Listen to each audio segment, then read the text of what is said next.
Secret friends, unite!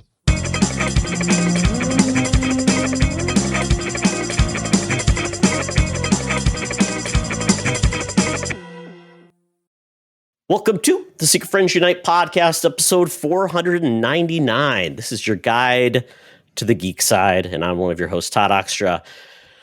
Recovering from a wonderful time this weekend with my son's birthday. We went to Twin Cities Comic-Con. We went to a Grant Gustin panel and just had a great time. Very cool place. Lots of cool stars there. Anakin and the Emperor were there as well. And I'm sure you can see them from a very great distance. Because I remember when we were at C2E2, he was there. Hayden Christensen was there. There was a huge crowd in like a tent around him. So yeah, there's some of those. So just like he's there and I'm there too. But did you see anybody? Like, did you see him? Like, could you be like, there he is? No, I didn't even go into any of the thing. There wasn't anybody I really wanted to meet. So yeah. And Grant Gustin was a request of my son's friend Jaden, and so we all went, and it was great. He was really good, just very cool conversational guy. Yeah, good deal. I like it. Very good. Yeah, our trip to Chicago that you and I did last summer, I think we got to, when it was slow on Friday, got to talk to one or two people, but otherwise those crowds and those lines, it's tough. But at a smaller show, it's definitely easy. I've definitely had a better experience at a smaller show. So that's nice. Yeah, that's nice when you get some of those. But yeah, well, good deal. Good for you. Yeah. Awesome, Jawsome. So yeah, well, cool. Well, we have welcome everyone. This is episode 499. So yes. I've been poking the boys. What's going to happen next week? I don't know, but we do know that it's going to be episode 5. We will be having an episode, and we will see how it goes. That much is for certain. But at any rate, I am of course Charlie Carden, your other host. And we got a good show for you. We didn't end up hearing back from Mark, so I guess you and I are flying solo, talking about. We were supposed to record tonight. He was coming back from HallCon, had a really crappy drive, so he's taking the night off. Yeah, so he's so we're gonna record co-op mode tomorrow night. No, very good. But but anyway, tonight, or in this episode, we were talking about we're wrapping up Agatha all along. We're doing a little series wrap up, which is great, and talking about news and all kinds of fun stuff. But before we do that, as always, like to pay homage to the absolutely spectacular folks in our Patreon Super Squad Secret Friends Unite group of wonderful folks at patreon.com/Secret Friends Unite. You can try us out for a week for free. Our friend Kurt Krug did so recently. Tried us out. Get 7 days for free, and then stay on board for as little as $2 a month. It's a fraction of a single pumpkin spice latte at Starbucks.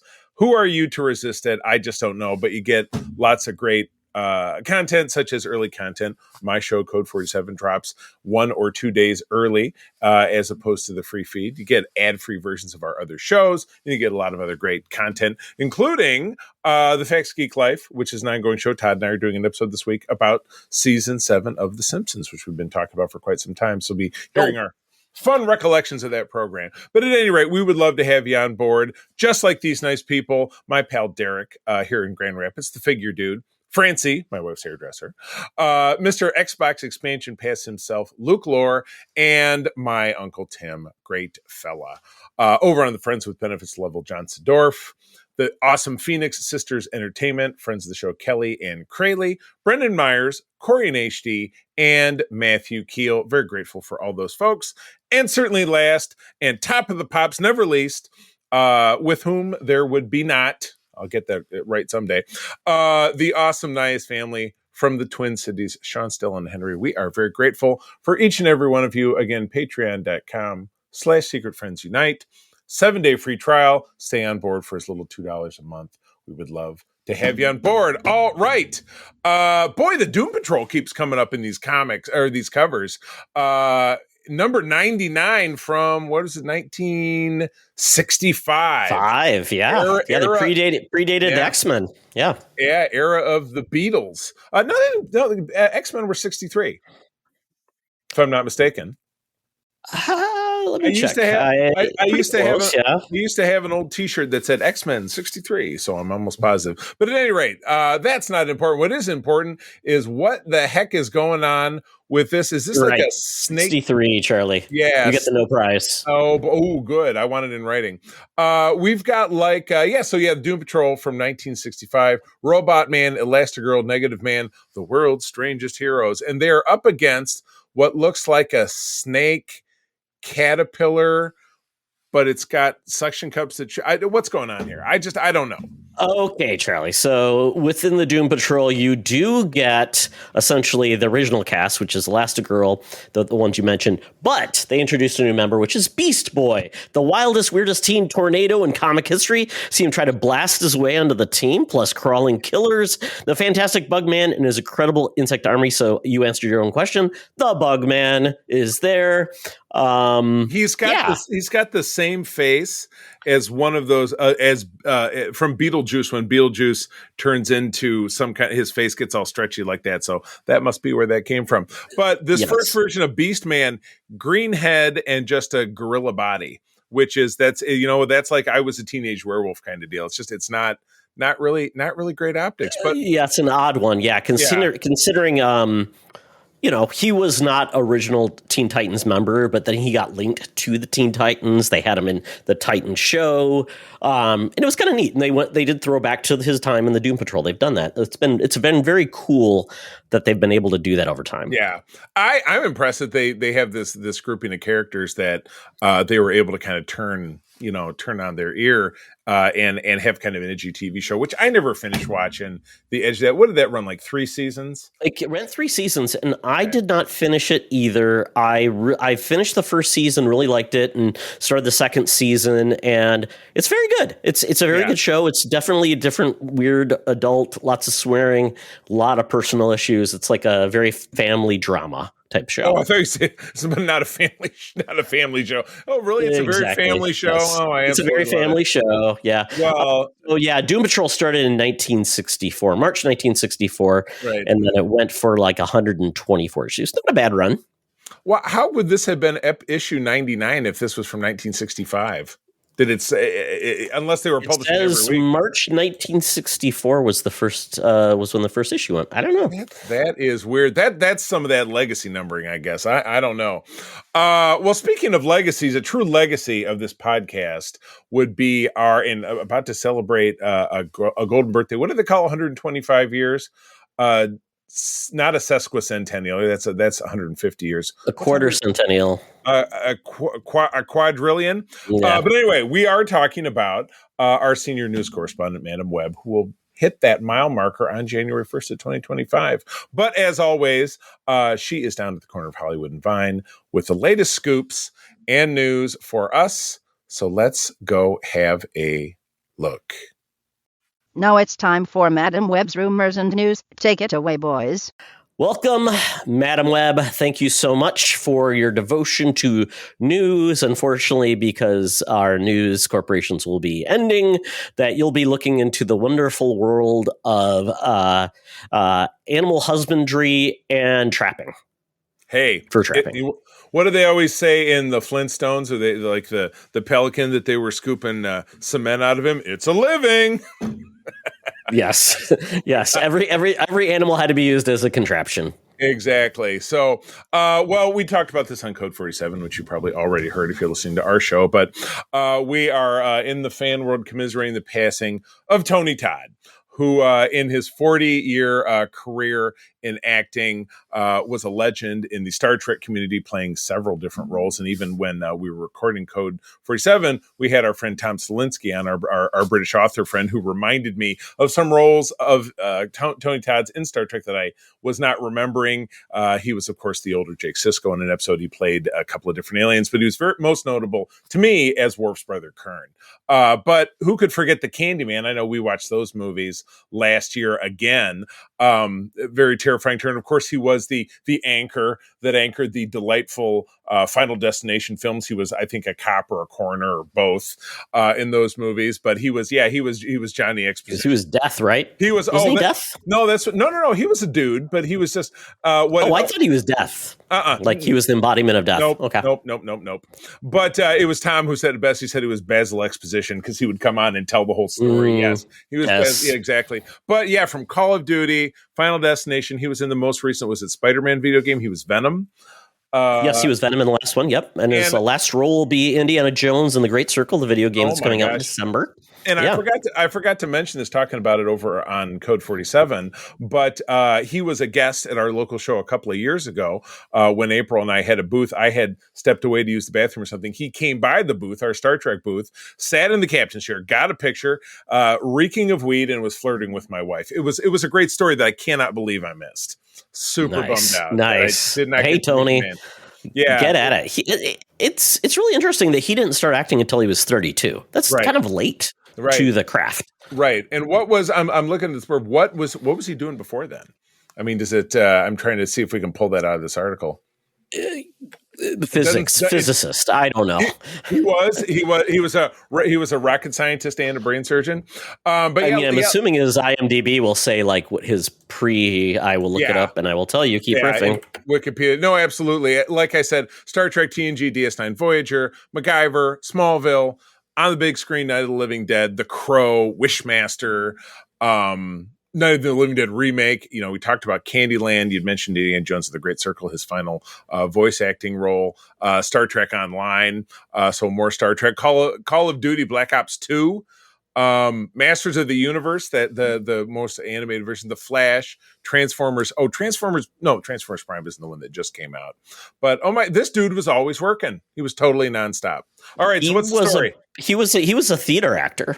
Oh, okay. Really, that's where he got to start. So it made the transition into like television, and quite honestly, because of his voice and his presence, he really was able to get both TV, movie roles, and always make an impression. Super talented. And at the time, and maybe this article is a different story, but at the time of what we were reading, his cause of death was not reported. So regardless, a very, very, very big loss for the entertainment world in general, but certainly the genre world in particular. So rest in power, and our thoughts and prayers go out to the family of Tony Todd. He will be missed. One small bit, if you look at his television career, Charlie, he was like on every like genre show, Jake and the Fat Man, Cop Rock, Matlock, MacGyver, but he was also on the Fox show Werewolf. So there you go. That show, remember it's that so Chuck funny Connors show? because I've said this before, because my mom worked for the burgeoning Fox network in 1987. And I was 11 years old. That station was always on our TV. So I watched every single early Fox show, beginning of Married with Children, Tracy Ullman show, that show, several others that I couldn't even mention. But yeah, Werewolf, awesome. Yeah, I couldn't. Yeah, the guy who played the main character in that, I think, was a soap actor. And I don't know that he went on to do anything else. Chuck Connors, he was the rifleman. No. He was the old dude. There was a young, the old dude. Okay. Got it. Okay. I'm talking about the young guy. Yeah. Got it. Okay. Yeah. Yep. So yeah, I don't remember him. Yeah. Well, exactly the point. So, all right. What do we got next? Oh my God. So excited. Yes. So, Brazil, what was it? D23 Brazil was this weekend. So they had a lot of things that came out with Marvel.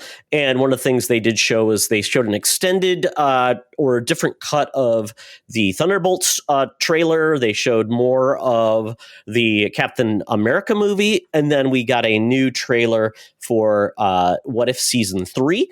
And this is kind of interesting because we are getting new characters, including Moon Knight, Agatha Harkness. We're also getting our first appearance of an X-Men tied to the MCU. God. With Storm basically wielding Thor's hammer. Oh my God. And it was funny because we watched this trailer obviously just earlier today because it just dropped. And that was part at the end of April when, ooh, and I said, that is pulled from a comic cover. It was one of the X-Men annuals, probably about 1985, maybe annual 9 or 10, if I'm not mistaken, that I hope that they do a facsimile cover of that because of this, because I will buy that and I will slap that on the wall in my den. That was a beautiful cover. Love that story. So yeah, very, very exciting. And so this is going to drop on December 22, which is a Sunday. Yep, and they're doing the same episode rollout. They're doing one a day. One a day for 9 days, yeah, which is great. So that it'll take you through the holiday season. And I remember reading some blurb bitching about that, like, well, that's why nobody saw it or knew about it, is because it came out around the holidays, and how would anybody know? I'm like, because it's streaming, and once it's over, you just watch it. So that's why streaming is good. What else you gonna do? It's Christmas break. I mean, you're either watching Rudolph the Red-Nosed Reindeer, or you're drinking heavily, or arguing with your family. You get up in the morning and it's 22 minutes. You watch it, and then the next day you watch it again. It's a dream come true. Or you forget it came out, and then when you watch it, when you realize it's there a week later, it's all there. That's exactly. So there's this. Everything eventually is bingeable. Yeah, exactly. I always tell people. Yeah, don't worry, it'll be there all later. Yeah, I know The Penguin just ended, and I'd only watched 2 episodes. Now I can watch the rest of it because it's out. So that's perfect. It's like Breaking Bad. Breaking Bad originally was not bingeable, right? But you had to wait all those seasons to show up on Netflix, and then it was. So people just assumed, oh, that's how they dropped Breaking Bad. No, right. No. Oh, well. That was back in the dark time. So this is very exciting. But this overall, at least the trailer gave me the vibe, was that this will be one really kind of continuous story. So really a lot, very similar to the way a lot of building to that. As opposed there may be a one-off or something, we're bringing back the one character of the Native American characters. It looks like she's back. Right. They're building on a lot of the Avengers we've been introduced before, and they're doing like a Voltron where they get the rings of power are brought in to basically form these robots. We do have Shang-Chi involved. Yeah, I like it. Yeah, you have Cap Falcon being actual. Gonna draw a blank on his name. Who's the guy? Who's the voice? Who's the star of Captain America? Yes. I really can't remember his name. Oh my God, Steve Rogers. No. The actor, you dolt. James Rhodey. James, that's the guy.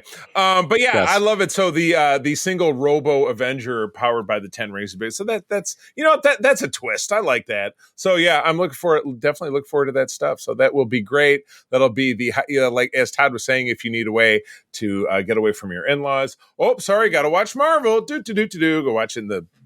Perfectly excellent excuse. Right, exactly. Sure, they would care. Exactly. So Fallout is getting a season 2. We did know this. And when the hell is it going to come out? Because doesn't it take like 5 years for anything to come out these days? It seems like 2 years is like the new standard for streaming. They take longer. They're not doing out as many episodes, and they're also, I think, allowing a lot of actors to do other things. Versus basically old TV was like you had like 3 months off, and then it was like back to filming, and then you're filming for 6 months, and then you're get 3 months off. It's like you were a teacher. You kept like the teacher student schedule. You got summer break, and then you're right back to work. So and working 12-hour days. That's the way it was working on a show back in the day. So so what's going on? So there's not much here, but it's kind of neat that we're going to expect more world building in season 2. Macaulay Culkin has joined the cast of season 2 in a recurring role. He's described as a crazy genius type character. And I'm so happy for Macaulay Culkin. He looks very happy. He looks like he's very, I thought he was going to fall off a cliff. I thought he was going to be like a drug kid because he got so much fame at first. Yeah. And then, obviously we've seen his brother, Kieran Culkin, who is in Succession. Succession and Succession. Yeah. Is there another Culkin, or is there just the two? I feel like there's another one. I don't know if that person is an actor.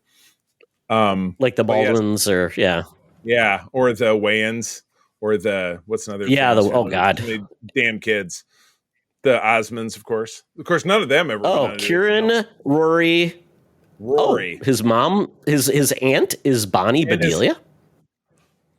Oh my! Interesting. My God, yes, the Kit wife. Culkin is his mother, the wife or father, and Rachel Miner is his spouse. I thought he was married to Brenda Song. Oh no, that's his partner, not married. His current partner is Brenda Song, and she is a beautiful lady. Absolutely correct. So good. So he's coming into that show, but yeah, you're right. The deadline blurb on this says nothing else about the production of the show. So They I'm going to can't say much. Yeah, Yeah. I'm going to say 2027. And then just riding off the back of this, there was a blurb about a much rumored, or at least one of these, like Two of the Stars said, we'd really love to do this, an animated return of Smallville to kind of continue that story. Which From the guys who do a Smallville podcast. Yeah, shocking. They do that. Yeah, they do that. Yeah, because if you're not listening to us, you're probably listening to at least one podcast of a show that you loved from the early 2000s, where two of the people who are not actors who are acting a lot are doing a podcast. I'm not throwing shade. I apologize. Exactly. You know what? And if you listen to those shows, you know what? They get ad revenue. They make money. They make money absolutely. doing it, which I think is fantastic. They know there's a hunger for it. They know there's a hunger for it. There was some other just like small blurbs I saw. There was rumors that the Barry Keoghan Joker from the Batman was going to get a TV series. That's not true. James Gunn said, nope, not true. The next Batman project we'll get is Batman 2 coming in 2026. Or, and then after that... Who knows? 3, it says here. It says the Batman Part 3. So they've already... Correct. And that'll be 2029 then? If it's the next one is 2026, then the third one will be then. Yeah, but and apparently we may get more spin-off characters in the Batman universe because the Penguin is getting lauded with so much love that it would be dumb not to indulge that world and have it work. You'd be a waddling fool. All right, this next one, I see how you snuck in something about video games, so I'm just going to let it go. I'll let it slide. What do you got? Well, this one's kind of cool, Charlie. Sure. Mass Effect is one of my favorite universes of any comic book, TV series, or whatever.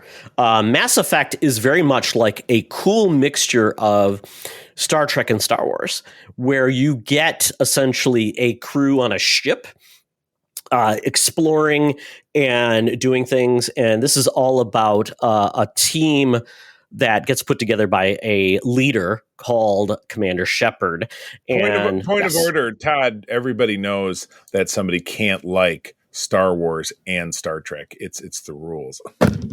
that is my maybe one person. You know that's the cliche out there that makes me the most insane, that people say, "Oh, I'm more of a Star Wars person." Like that's a way to start a conversation. It's weird, yeah. It's very odd that you have to take a side, or you can't be friends. But I like them both. Sometimes I like one better than the other, depending on what's happening. But this series is very cool. It's pretty much a modern sci-fi universe that has the scientific aspects, the character building elements of Star Trek, but definitely more action-packed. Like a Star Wars, but it's dealing with many different alien species, planet exploration. You've got choices that reflect on good or bad decisions, and your character changes accordingly. You can romance people if you want. You can make enemies. In a video game? Yes, in a video game. Making out with the controller? Absolutely. Romancing is big. So there's been 3 video games. There's actually 4 if you count like the one that came after that. There's been novels and like animated things. So now they're making a TV show of it for Amazon. It's where that kind of stuff thrives, because it's not. It certainly wasn't the other side of that coin, which was the Master Chief, which I know really fell off a cliff for a lot of people, myself included. Yes. We waited through that second season. I was just like, I'm looking at my phone. I don't give a shit. Yeah, this works a lot better because actually the main character speaks and has relationships. It's more about that. And how much butt do you see? And you get a little bit, like I said, there's romancing, so there's a little bit of skin. Okay. And the cool part about the game is you can choose to be a female or male shepherd. Okay. And so they call the female FemShep. That's her like nickname. Everybody calls her. And so there's a curiosity about, will they pick the female or the male character to be kind of like the prototype for the movie or the TV show? We don't know. My hope was that Ron D. Moore would have been behind this show, because obviously it's his wheelhouse, rather than now he's doing a fantasy series. We are getting, this is the one thing that makes me a little nervous about this, Daniel Casey, who wrote F9, The Fast Saga, Kareem Zarek, who was behind Daredevil, and Ari Adad, Ghost in the Shell, is behind this. Plus, there's also someone involved in the video game. Michael Gamble is involved as well. So I'm a little nervous that this is who's behind it, but Amazon has spent a lot of money on a lot of series, so hopefully it's good. Todd, spending money on a lot of things is what makes things good. Everybody knows that. Because you can't not spend money and have spending. I was going to say you could spend a little bit of money and then have no special effects. There you go. That'd be cool. It's just you just look at this ball on a stick going past the green screen. Have you heard of Hardware Wars? Oh, I saw it when I was a kid. I think I watched it fairly recently. It's definitely still out there. All right. So speaking of things that are completely fantasy, let's talk about Star Wars movies, because you know what? There's a new rumor almost every week, and it was our mutual best friend John who said to us, "I will believe any rumor about a Star Wars movie when I'm sitting in a theater and the lights go down and it comes on the screen." Yes. So yes, the latest rumor is Simon Kinberg, who has a pretty good reputation, somewhat, for doing stuff, is now tapped for a new trilogy. Episodes 10, 11, and 12 are apparently going to be under his wing. Now, how does this, and this is where I really wish Mark was here talking to us about this. I'm sure we will discuss this next week on Holocron when we record, but how is this going to tie in with other things they've talked about? Does this clear the slate? We know that Mandalorian Grogu is actually being filmed right now. Star Wars hasn't actually shelved something that's been filmed. That's a level they haven't gone to. They could have with Solo, but they decided to reinvest and refilm it. So I don't know, man. So talk to me about Simon Kinberg. So what has he done? What's his bio? Simon Kinberg is a pretty well-known producer, sometimes writer, and he is rarely directed. He has directed, unfortunately, Charlie, and written some of the worst X-Men films. He also wrote the Fantastic Four film you love so much. Wow. Yeah. I mean, yes. I don't know how you get over that. So, yeah, the X-Men movie in question, I believe, was Dark Phoenix from 2019? 1819? Yes, Dark Phoenix 2019. He directed and wrote it. Okay. Yeah. Oh, yeah. There was, what a perfect time for the universe to die off. I feel like maybe the Fox merger had happened by that point, but they had already made this, so they were just like, what? It turned into a Spumco film, or it was a forerunner to a Spumco film. They're like, we're going to make trash; it doesn't matter. And then that Fantastic Four movie in 2015. The less said about it, the better. I saw it, Todd didn't, and I will never watch it again. And speaking of the Fantastic Four, that was going back to the Brazil D23. I did watch a scrambled a phone cam video of the trailer of the sizzle reel. So I've seen some footage about people going, "Yay!" And then all of the caps being in Spanish. So I feel like I've seen something very good. But anyway, so very good. I just don't really believe anything with Star Wars anymore. I've kind of lost my ability to get excited about anything because there's just no follow through. So that's this week's rumor, and I don't know, man. I really don't know what to say. What does Simon Kinberg and the director of the Fantastic Four movie have in common? And the director of the film that's Matt Shackman? You mean the upcoming? No. You're talking about the old one. That wasn't that was Trank. Oh, he also got fired from Star Wars, didn't he? Yeah. So they were both attached to Star Wars things. One was fired and one is yet to be fired. So we talk about things that don't happen. What do they call a pre-pink slip letter? Like a maybe beige of some kind, or chartreuse, kind of something turning into red? I would have a lot more confidence in this if he was just producing it, because I will tell you his writing credits really quick, Charlie. Triple X State of the Union, Mr. and Mrs. Smith, X-Men The Last Stand, Jumper, Sherlock Holmes. Okay, that's what he wrote all of those. He wrote This Means War with Mick G. He wrote X-Men Days of Future Past. Okay. That's like I would say the one good thing he wrote. I mean, I adore that film. I could watch it over and over again. So I'm impressed. Yep.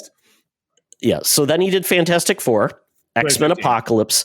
He wrote Dark Phoenix. He wrote the 555 and the Killer's Game. So as you noted it, his success rate of writing is like 1 for 10. So 10%. So yes. So I would not be too optimistic if I was a Star Wars fan. Maybe he loves Star Wars, and that's why he's brought into the film. Or maybe he's a good producer, and they're like, "You can make stuff happen, and we need to make stuff happen." Right. So I don't know, and we don't know if this is going to be like another jump forward 30 years when Rey is. 52. There was conversation that I thought was somewhat firm, and maybe this speaks to that as we drill down a little bit, that the Rey Jedi Academy movie was going to take place. There was at one point they were saying it's going to be so distant in her future, the role will be played by Helen Mirren, which I think would be incredible. Get a body double for Helen Mirren flipping around and shit. That'd be really something. But yeah, I just can't put much of anything into any of this because 3 movies about Dawn of the Jedi, the Mandoverse, which is a team-up movie which would follow the Grogu-Lorian, a Lando Calrissian movie, a movie by Taika Waititi that some of it had been shot for, a Rian Johnson trilogy that they haven't actually said isn't going to happen, or the Rogue Squadron movie which comes and goes and comes and goes. I mean, is Star Wars just lost to films? Is it just going to be television now? I mean, has it pulled a reverse Star Trek? You know what I mean? That was another. There's more TV content with Star Wars than there's movies. So you couldn't really claim that Star Wars is a movie franchise or franchise anymore. Right. I mean, I read a headline today, and this was backing up something else that. Absolutely, for the 60th anniversary of the Star Trek franchise, there will be a film called an origin film predating like the period of Star Trek Enterprise with Scott Bakula. It's a headline I read just today, and then it'll mostly take place on Earth. So I'm like, it already sounds like trash, and next week it'll be gone. You know what I mean? So it's just Star Trek is not really made for films, and Star Wars we always felt with the epic scale and the way things move and the explosions and the action just seems really great on film. So it's had its struggles on television. We do know that Andor is coming back. That's an announcement.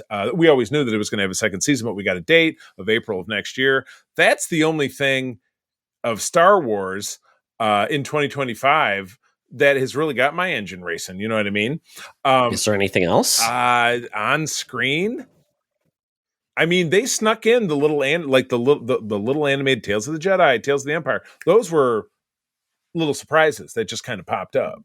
But yeah, I would have to dig in to tell you if there's really anything that they really have committed to for 2025. So I don't know. No, I'm looking at it right now for Polygon as of November 8th. Andor season 2. Yep.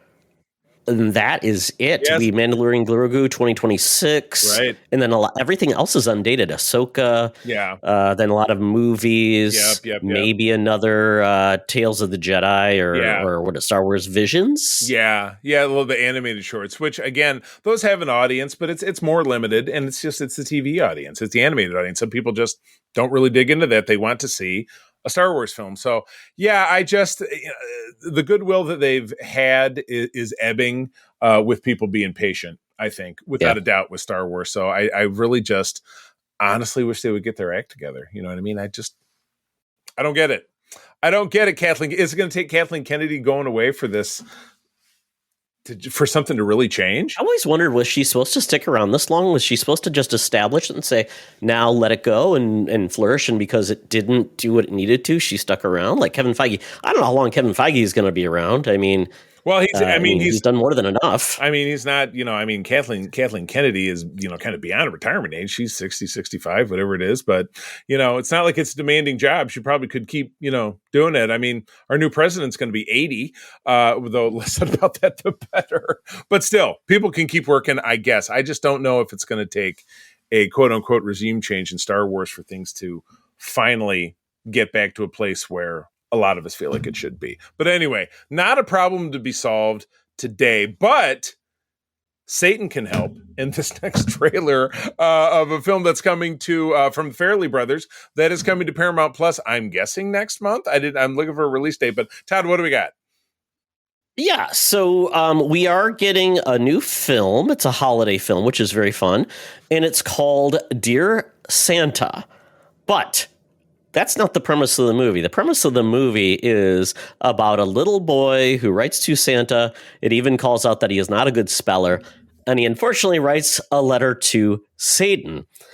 The Satan character in question gets the letter, decides to answer it, and is played by Jack Black. And this is directed by Bobby Farrelly, if you know him. You know, the guys, the classic Farrelly brothers who have done like Dumb and Dumber, Long Came Mary, or something about Long Came Mary is a something song. About Mary. Something About Mary was the movie. Long Came Polly, that was the other one, right? Was that right? Yes, with Jennifer Aniston. So right.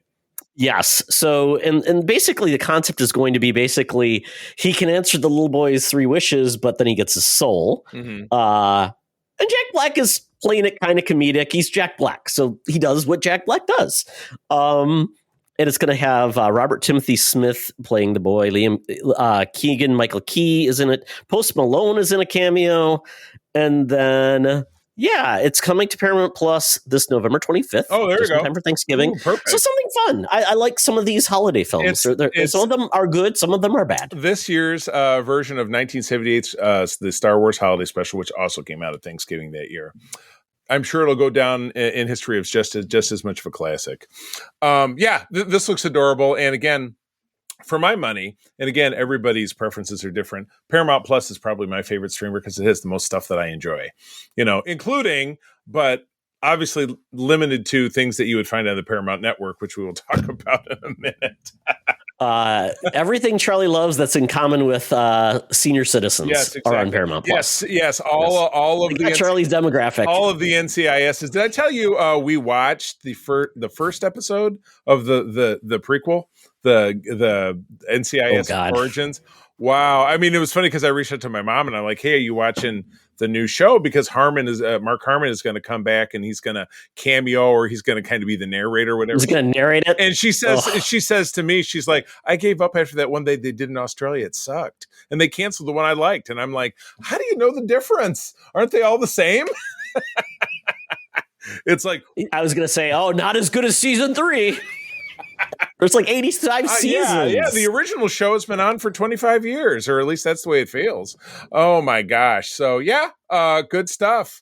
Well, that does take us out of the news.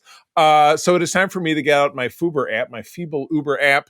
We've got to get down to the Geek Easy. And there's only one way to get there, by calling the grossest, nastiest cab company in town. Cab pulls up, sputtering smoke out the back. It smells like hot garbage inside of this cab, but the AM radio is on, and I hear this very familiar commercial. Hey, Secret Friends Unite, let me tell you about Zencastr. We use them for our show, and now they're supporting us. Zencastr is now the all-in-one solution making podcasting easy. It's the ultimate web-based podcasting solution. Provides high-quality audio and video podcast production and hosting. With a full suite of professional tools, podcasters can seamlessly record, produce, and publish studio-quality content, all from one dashboard. Being a creator has never been easier. And we chose Zencastr because of the ease of use, high quality output, and it makes it super easy for our guests to come on. We had multiple solutions we tried before, and Zencastr has just been the best fit for us. Why Zencastr? It's now super easy to record a podcast with Zencastr. Log in using your browser and start recording a high-quality podcast right away. Record studio-quality sounds and up to 4K video with your guests. Feel a sense of zen knowing Zencastr's multi-layered backups ensure you always have your recordings in the highest quality, even if the connection is unstable. Have you ever worried what you sound like? Zencastr's post-production process makes you sound buttery smooth. It automatically removes those ums and ahs in your recording. It removes those awkward pauses in conversation too. Set the right podcast loudness and levels while reducing background noise with the click of a button. So if you're interested in making an easy, high-quality podcast just with the click of a browser button, go to zencastr.com/pricing and use my code SFU1. You'll get 30% off your first month of any Zencastr paid plan. I want you to have the same easy experiences I do for all my podcasting and content needs. It's time to share your story. Now back to the show. Talk nerdy to me. talk nerdy to me. We're still in the Geek Easy. Cover bands playing, drinks are poured, and we are ready to get our nerd on. I'm still catching up on things, getting through Hysteria. I'm really needing to catch up on the Penguin, but I did choose to see a movie on Friday, and that movie was called Heretic. I've been wondering about that. Have I seen trailers from it, or is it just kind of like a small? I think it's Hugh Grant is playing basically the big bad in this. Okay. It's about the premises. Two Mormon girls are going around doing mission work, basically to find people that want to hear more about the Church of Latter-day Saints, and they're going to talk to them and give them, more information. Yeah. And they're all about, trying to get numbers to save, to get baptisms and things like that. The two young girls are really good actresses, really amazing. One of them I think is from Yellow Jackets Charlie, and the other one is from, I'll have to look it up, but very good, strong performances by these two young girls who are basically coming in to basically give Hugh Grant more information. Let's see, Chloe East and Sophie Thatcher. Yeah, Sophie Thatcher. That was Yep. She was, and she was also in. She was the daughter in The Whale, the Brendan Meyers, Brendan Fraser's big comeback film, which came out last year. Got it. And Chloe East was the daughter in The Fabelmans. So there you go. Okay. There's not a lot of other actors in this movie, and it essentially is them going to talk to Hugh Grant about explaining Mormonism. Yeah. And he then asks them into their home, and then it becomes from the trailer, I won't give anything away that wasn't in the trailer. Basically, it's kind of a challenging of faith between the girls and his own proclivities and what he is trying to challenge them with. And you see that basically the premise comes down to he's kind of trapped them, but he says, "Oh, you can leave, but you have to choose one door. Belief or disbelief. There's two doors." And that's the premise of this movie. I don't want to give too much away. It is Hugh Grant is amazing in this. The way he performs, you always think he's kind of stuffy, and he is a little stuffy in this film. But when he does certain things, it's pretty amazing. He's playing a British guy again. He's playing a British guy. He's playing a British guy. Yeah, he's right in his wheelhouse. He's not putting an American. I don't know if he's ever have played an American, to be honest. It might be weird if he did. Maybe he can't. Yeah. But it's very unnerving, and the premise is very interesting, and I really enjoyed it. And you are left with kind of some questions at the end of the day. What actually happened? And it kind of reminds me of The Black Phone in certain ways. So take it as you will, but I really enjoyed it. I thought it's a great movie, thriller. There's really I don't want to give anything else away. I'll say it's more of a thriller than it is like a horror film. I mean, when you started to talk about it, I'm like, oh God, is this a Jesus-y film? But if you're saying it's a thriller, you say he's a big bad, so I'm like, that doesn't really sound like much, but obviously if there's more underneath the surface, it could have. Yeah. Well, it's kind of the what we typically think of are the atheists are the nice people, the religious people tend to be nuts. It's kind of turned on its other head. The atheist tends to be kind of a bad dude. So I mean, a bad dude is a bad dude, but yeah, absolutely, you're right. It's kind of subverting expectations would make it worth watching. Exactly, that's the best way to put it. So, I saw a film that apparently has absolutely bombed, which really depressed me because it's one of the best things that I've seen as far as an emotional core story that I've seen in the theaters in a long time, and that is Robert Zemeckis' latest picture, which reunites Tom Hanks, national treasure, and Robin Wright for the first time since Forrest Gump in 1994, 30 years gone by. But that is the movie called Here. And it is set in, and it's funny because, I'm a geography whiz. So they pin this down to kind of exactly where it is, because what it has to do with it is literally a single camera film, in so much that it provides a single vantage point for a nearly 2-hour film.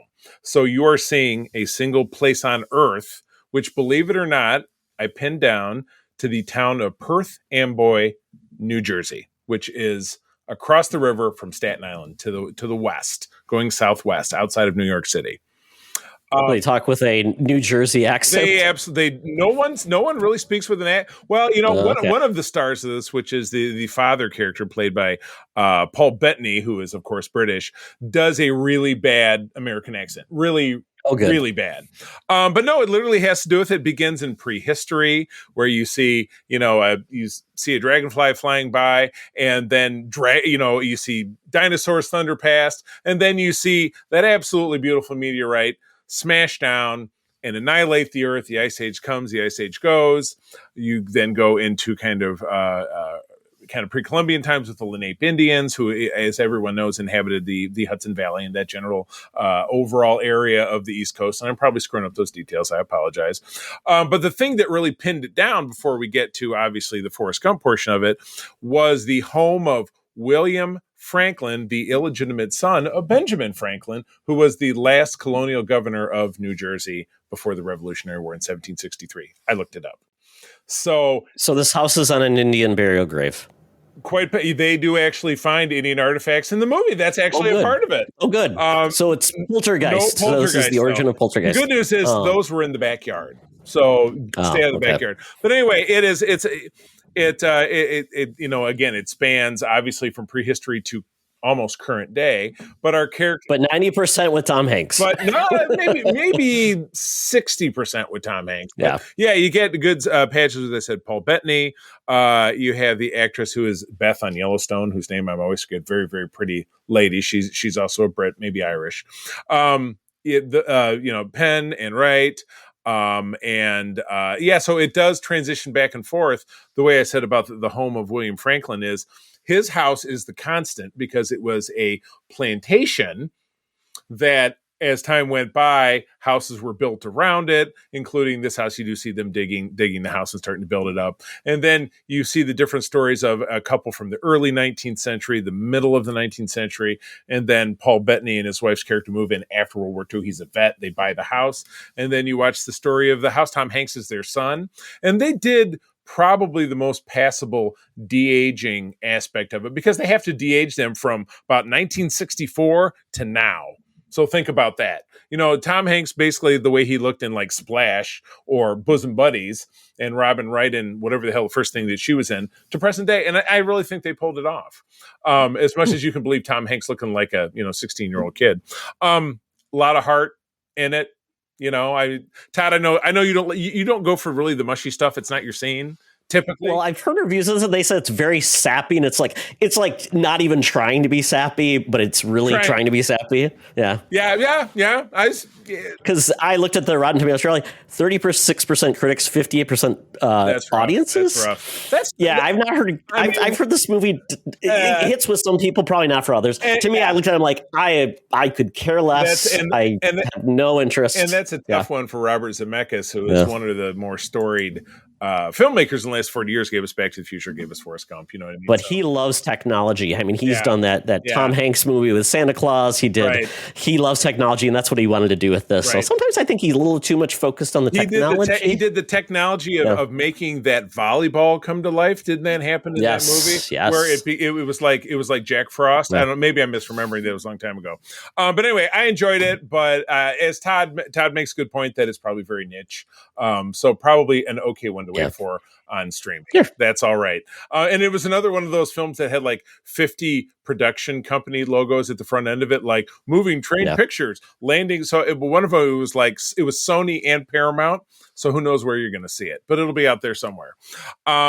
So Todd's very excited because Yellowstone is back. Yes. After a 2-year break. We were bitching about this in the pre-roll. Yellowstone, which is, it's a neo-cowboy drama. That's how they described it on Wikipedia, is only available on something called the Paramount Network, which is a cable channel that I feel like has no other programming. I don't know. It's like if FX didn't have Hulu, didn't spin back to right Hulu. Because it doesn't. Yeah. It doesn't. So for both this is season 5 part 2, but for the first part of season 5, we paid like $12 or something, and we got that, and then I paid another $12 to get this because why not? But it's very, very famously Kevin Costner bowed out of this show. It was very public within the last 2 years to make the movie that killed Todd's summer movie bracket, that did the Horizon Part 1, which did so poorly that Part 2 is just gone. I think it just doesn't exist. It just went. We never know. Yeah. We'll never know. Maybe we will know. But Yes. I will tell you that unsurprisingly, the issue of Kevin Costner on the show is resolved very quickly, and I will say no more.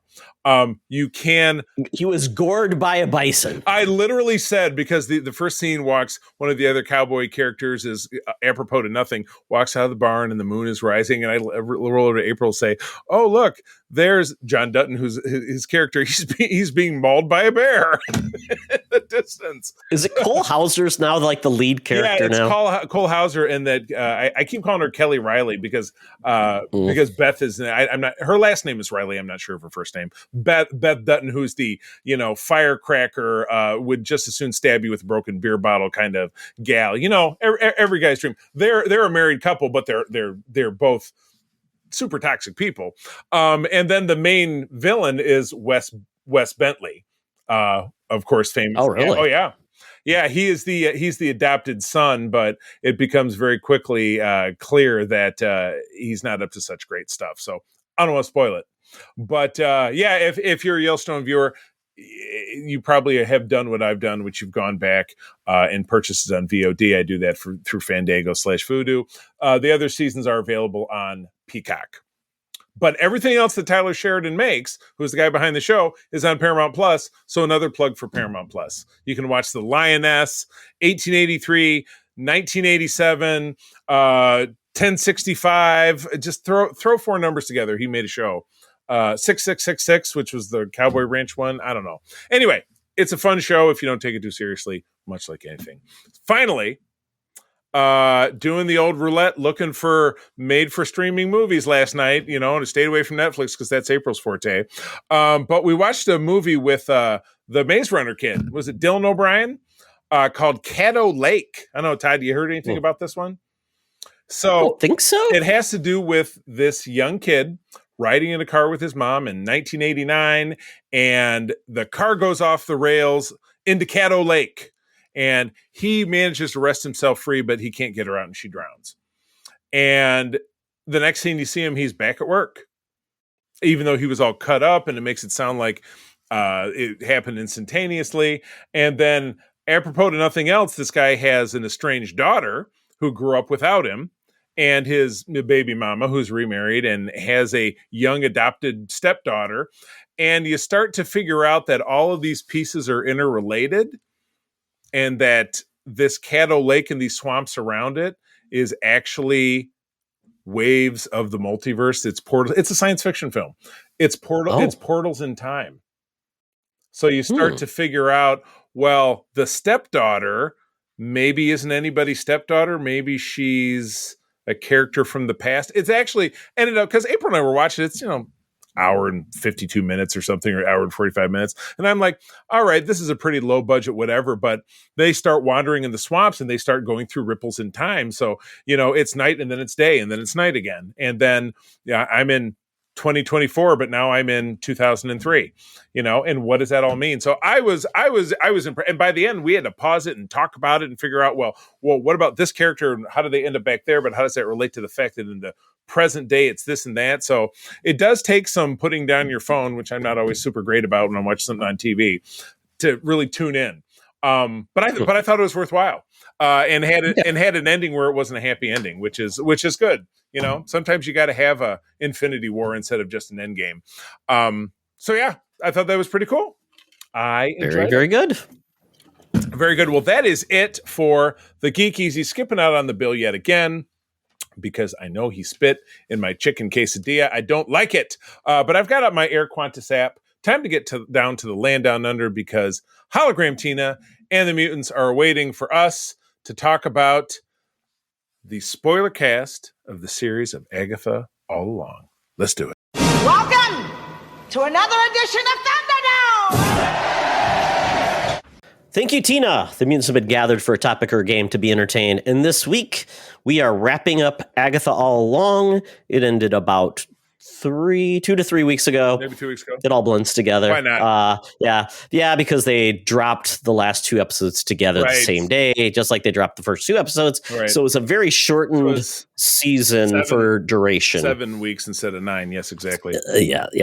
So we got the series. This is made in 2024. Spellbound Agatha Harkness regains freedom thanks to a teen's help. Intrigued by his plea, she embarks on the Witch's Road trials to reclaim her powers and discover the teen's motivations. Catherine Hahn, Joe Locke, Shazir Zamata, Elian, Shazir Zamata, so nice try. Patty LeBone, Deborah Jo Rupp, Audrey Plaza, David A. Payton, and that's probably all you need to know. Ali. Did you say Alian? Ali Yeah, very good. Yeah, I kind of stopped after the first 6. Or 8. Yeah. Then you get into all the bit players. Absolutely correct. Yeah, absolutely. Yeah. So this series was kind of unexpected. Obviously, WandaVision came out in 2021, and we saw that Agatha was basically banished and kind of not expected to come back. But you know what?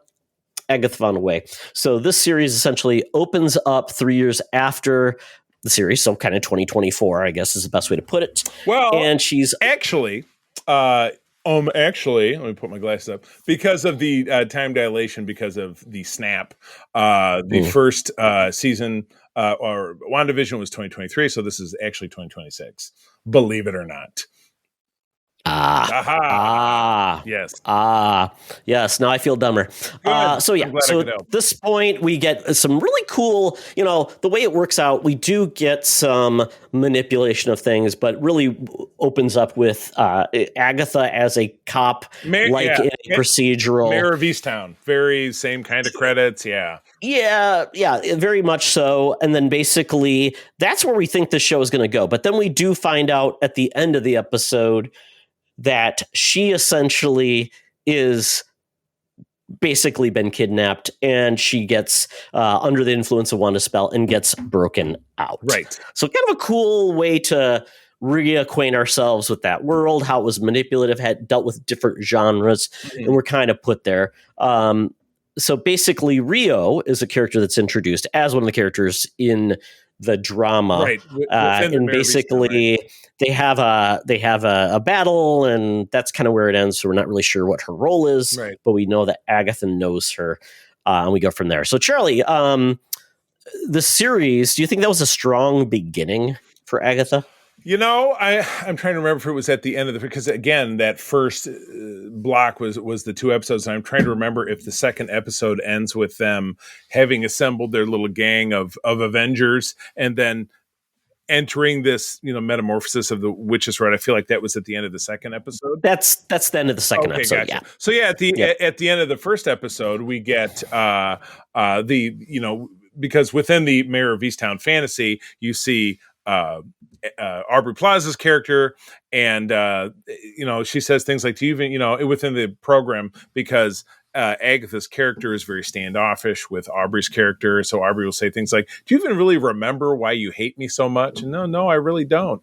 And of which we do obviously find out, but at the end of the Witch's Road, very sad story.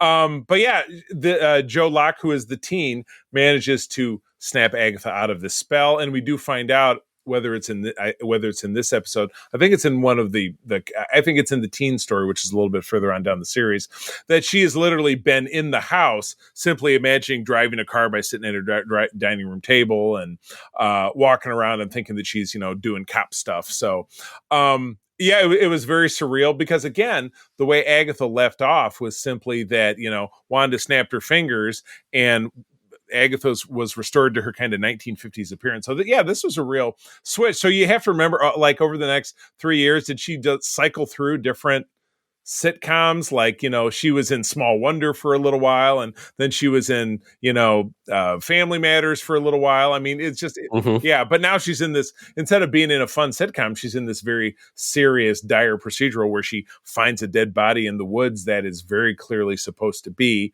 Wanda, but none of it's real. Yeah, I think the rest of the shows were all kind of like sitcoms. This one was more procedural. So maybe it's the evolution of TV, and you get to the modern times and you see there's more like dramas that are more serious. So yeah, we're in that HBO now era. But yeah, this is all about Agatha has no powers and she wants to reclaim them. We are introduced to the Joe Locke character when we try to find more about him. He's got a sigil. He can't reveal who he is. Yeah, when he speaks his name, he goes, blah, blah, blah. So yeah, exactly. Very cool. And essentially, there's a part in this that we are kind of, you'll learn more about it, but basically the Witch's Road is kind of the key to all of this in one way or another, as we will find out more. Right. But this is all about her basically saying to use the Witch's Road, you need to form a coven and then take the journey together. You need to summon it, and the path will reveal itself. So we do get Alice.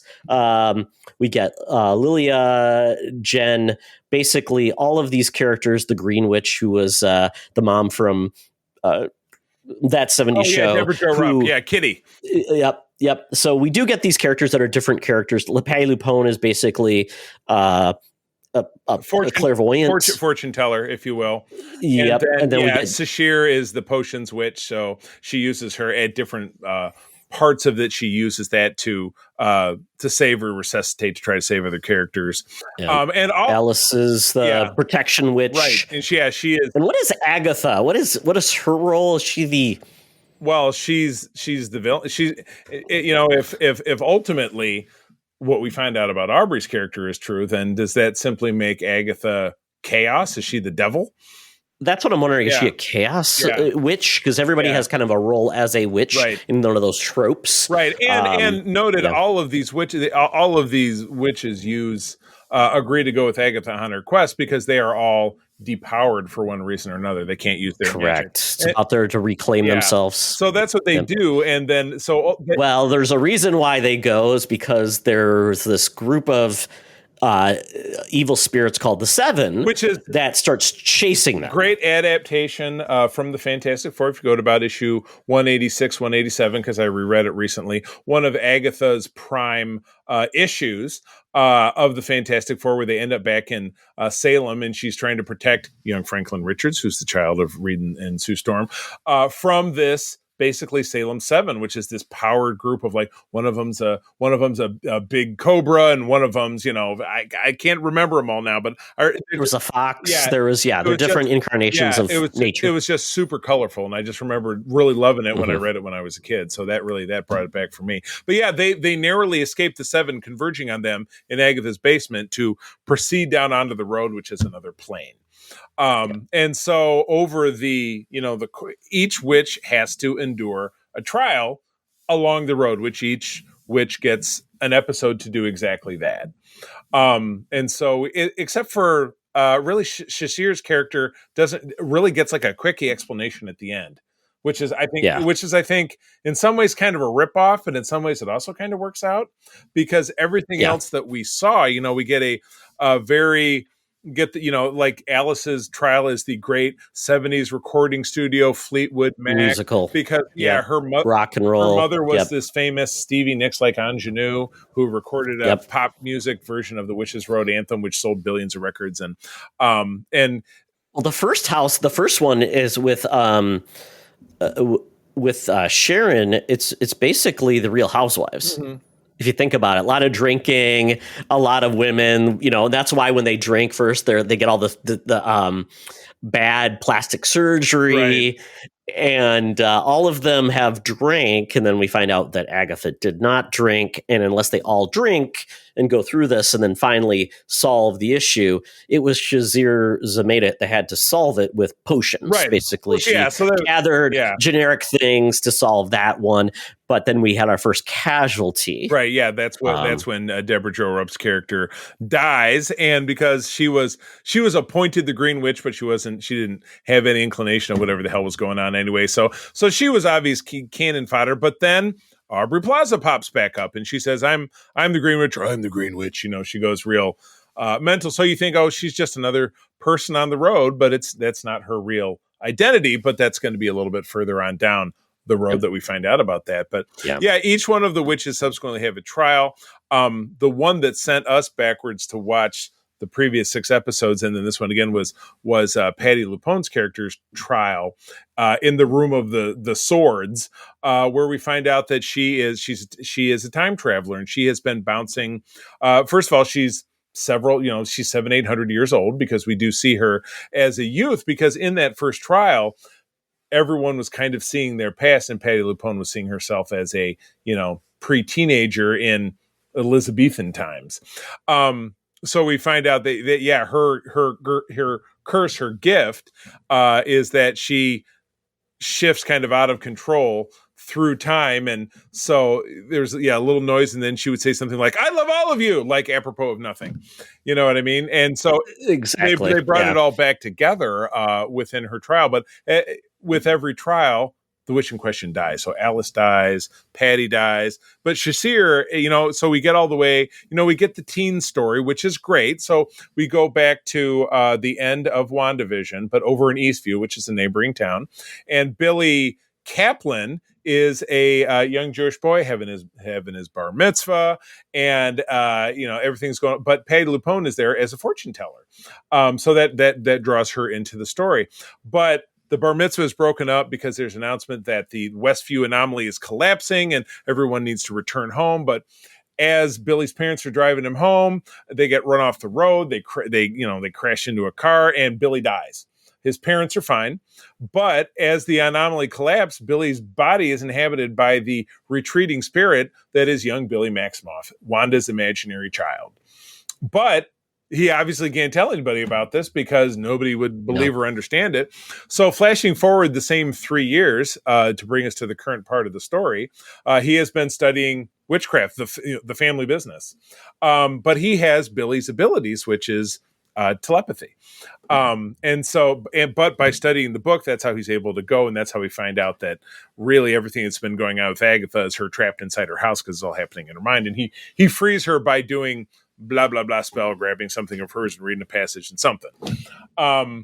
So that kind of draws us back a little bit closer to the end, because Patty's dead now. Alice has died. Well, yeah, because Patty, she essentially sacrifices herself by utilizing gravity. Mm-hmm. Like, it's basically she's playing tarot, right? And she's using the cards to do things and has to make the tower fall because the 7 appear. And there's been these swords that have been dropping down, right. And Patty finally figures out what's going on, right, why she's going through time, and she's even with Shaseer, she's going through these different things and memories, and then figures like, I have to go here. You don't have to if you don't want to, but they do it, and then the basically everyone escapes, and she shifts the tower upside down.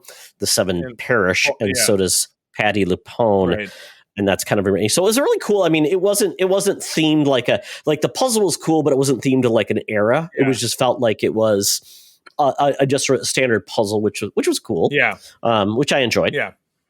Yeah. So we've now gotten to the point where we just have Agatha and Jen Shaseer and the teen, and they're in the final trial room, and this is when we're to the now episodes 8 and 9, so we're to the kind of the final night, and this is where we get kind of a quickie. Agatha and Jen are having an argument, and you find out that it's Agatha who 100 years hence, because obviously all these these witches are all incredibly long lived, but she was the one who had placed a curse on Jen back in the day. Well, yeah, so we get basically episode 8 feels like, oh, that's it. End of story. Right. Where essentially there's the big battle with Rio. Jen saves her. Jen is able to escape, to survive. She escapes, yeah. Yeah. And then basically it's Agatha and Billy versus Rio. Right. Yeah. So they come back. The big, fight out, and it's they're off the road. They're in, Agatha's backyard. And it's not what you were really expecting, because at the end, Billy now manifests his full power, and he's ready to fight. But you can't beat death. Death is unbeatable. No. That would be, in the classic comic parlance, Thanos' real goal was to love death, and have death as his lover, and to please her by destroying half the universe, because that's what that's how she gets off. You know what I'm saying? Authentically speaking. So that's interesting. Josh Brolin and Aubrey Plaza is a couple. I'm telling you, ship it. Thanos. How do you ship Thanos to death? How do you make a relationship name out of those two? Don't know. And Deadpool also was very attracted to death for a long time. Yeah. They had a relationship. But we do get a feel like, oh, Agatha sacrificed herself to save Billy. And so Agatha goes into the ground covered basically in flowers and thing, and then death disperses and you think it's over. You're like, that's the end of the road. Agatha had thrown herself away, but it does not. Now we get the beginning of episode 9, and we are now past the introduction of Agatha, which happened in WandaVision. We saw that she was tied to a stake and her mother and coven were trying to kill her, but Agatha's too powerful. She flipped the script. She sucked all them dry. And now those became the 7. Yeah, exactly. Yeah, that's the origin of the 7. Exactly. Correct. So, but now we flip to Agatha running through the woods. She's very, very pregnant, going to have a child. Don't know much more about that, but she lays down, births the child, and death shows up. So she sees death, and she sees Aubrey Plaza in the distance, and she says, "No, let me keep him. Let me keep him if it's just for a while. Let me keep him." And she goes, "I'll be back. You just won't know when." And she's out. And we flash forward through time, and the boy starts to grow up, and it turns into the ultimate grift. They're distraction. They're a duo. They're a duo. So as Agatha continues to travel around, I'm assuming just New England, she finds other witches that she can absorb power from. But the young boy, what's the little boy's name? It's Nicholas. Nicholas, yeah, Nicholas Nickleby. Yeah, Nicholas Scratch, like the devil. Yeah, exactly. Yeah. Nicholas will draw them in by saying, "Oh, can you walk me home? I need a blah blah blah," and lead them into a spot. And Agatha will kill them. She does the flim flam, like basically sells the story of the Witch's Road. Yeah, you see her through time selling the same story, stealing all the witch's power. Well, don't get too far ahead now, because before that happens, they're running around doing their thing. The Witch's Road song is a song that Nicholas and his mother make up, and they sing the winding road. It's the winding road singing, versus they're singing to each other. But one night, they're because they just live in the woods, because that's what witches do. They go to bed, and in the dreams of Agatha, in a shared dream, perhaps Nicholas, death comes back, ushers the boy over, and they walk off into the woods. And then when Agatha wakes up the next morning, the boy has passed, because that was the time that she got. But yeah, you're absolutely right. So Agatha just becomes hell bent. Now she's got to do it all on her own. But you see her then over the next 300 years, and I love that time shift. Then it's the Victorian era. Then we're in the flapper era, the 1920s. Then it's the 80s. Then it's the early 2000s, and she's gathering covens together to sing the song, and she just keeps killing them and sucking them dry until she obviously ends up in Westview, New Jersey, figuring out that Agatha is the bomb. So she creates the whole Westview anomaly, and then that moves the story forward. Yeah, can absorb the Scarlet Witch, and then you do get to see a note why the plot kind of finally works. Right. Is because of Billy, where Billy essentially made the road be summoned, because the road is not real. Right. And that's where it all kind of came together. Yeah. And she didn't get a chance to absorb them because it worked. Right. So it was kind of a turn of the screw.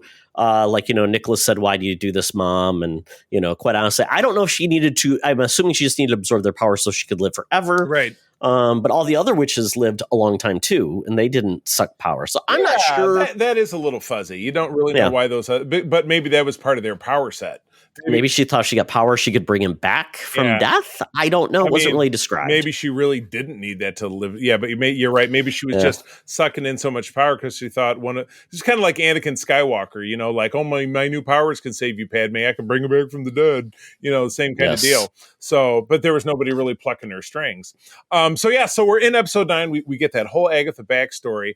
Agatha is still dead, but then Billy finds himself just in his bedroom, looking, and he does come to that realization that he manifested everything. And then Agatha appears as a ghost. We've got Casper, the unfriendly ghost.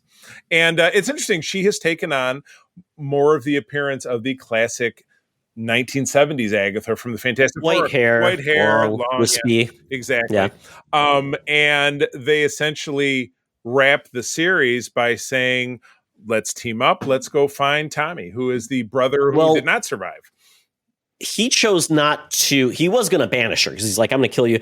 But when she finally came forward and said why she did this all and all the things, essentially she was afraid to see her son, face him. And that's why I went. So basically after a while, he's like, okay, maybe you can be helpful and maybe find your true self along the way, actually get some repentance and help him. And then the whole plot now is to find Tommy, who also needs a body to go into to get drawn in, and which could then lead to, we don't know. Right. We don't know where this is going next. We really don't. Right. Exactly. So they go off and it's cut camera. So, wow. It was, to say it was a journey is kind of an understatement. Todd, you and I talk a lot about how these things can be very samey. Not every character needs a story. Not everybody needs 6 episodes and 12 novels or whatever it is. This was, to me, even really different, even noticeably different than the show that spawned it.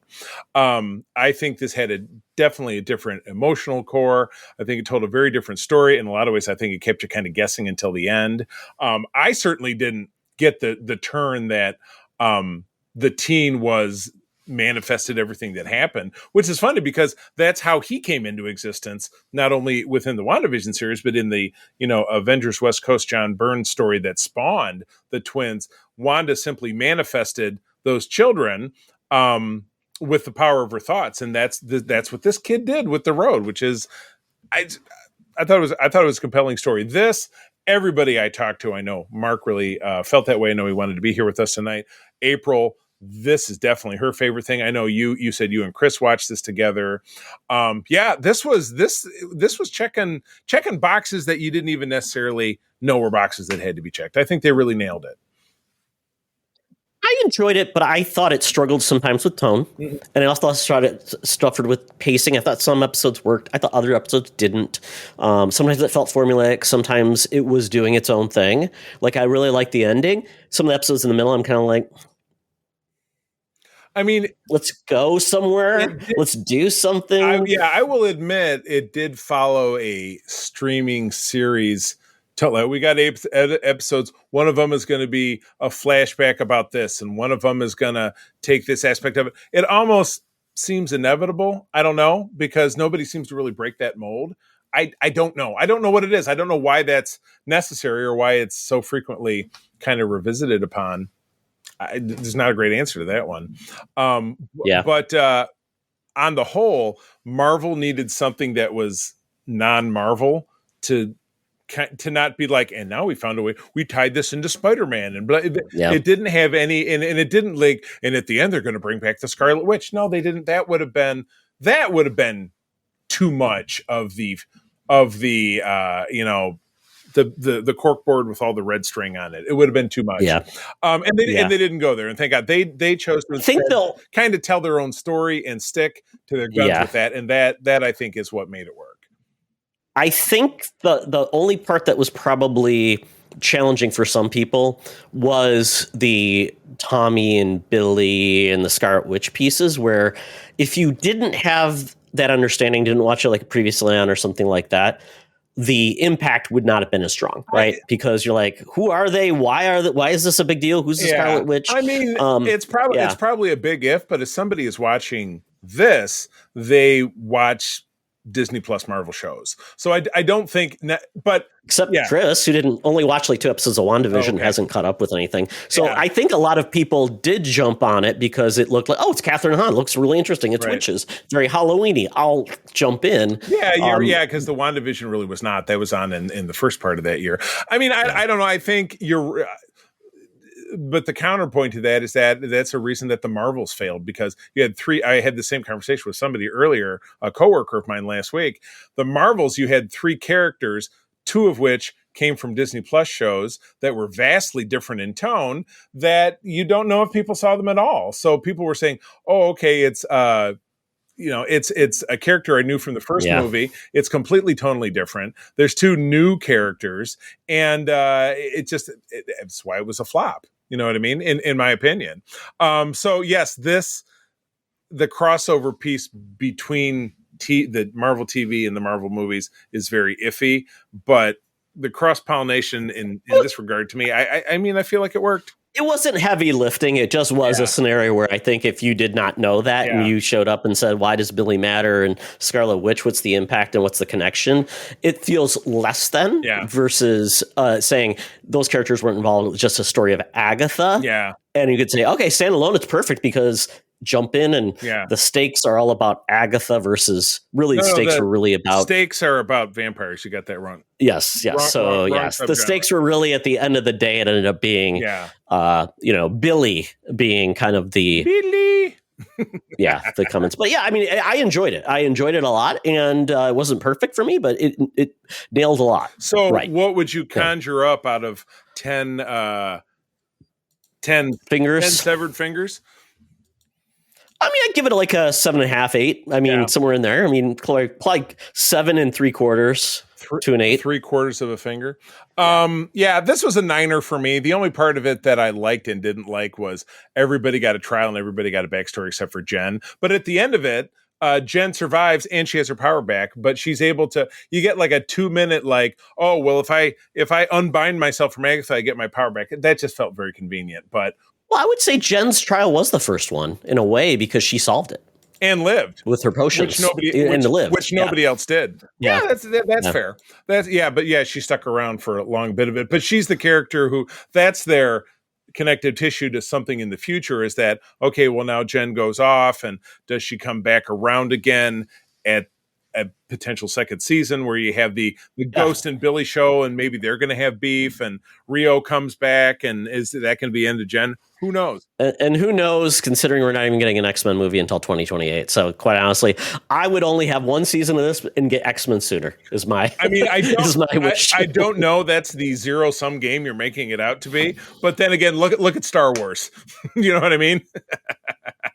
Exactly. It is. Oh my gosh. Well, any final thoughts? Are we good?